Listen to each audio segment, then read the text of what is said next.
To use the Pro mode on POCO X7 Pro, first we need to open our camera app, then navigate to the Pro. It should be on the left side right here by default, and that way you'll be able to adjust a different settings. So you can change the zoom right here with those options. There's a 15mm zoom and there's also 26mm zoom that you can use. The second option gives you bigger zoom but lower quality.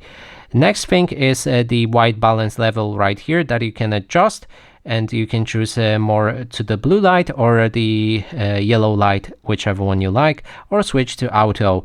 Autofocus allows you to adjust the focus manually with manual focus right here if you slide to the right, or you can go for AF, which is autofocus.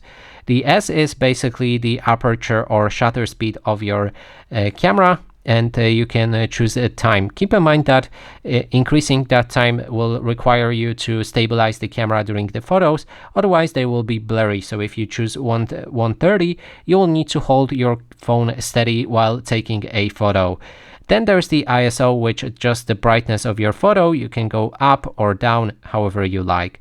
Evaluation also manages the light, but it provides more shadows or more distributed light throughout that photo. There's also options right here that allows you to change the camera if you're recording video. There's resolutions for 4K, 720, 1080, and you can also switch FPS for each of those types as well. And also in the settings right here, you can adjust options like the resolution that I talked about, frame rates, guidelines, and other stuff. So that is basically everything.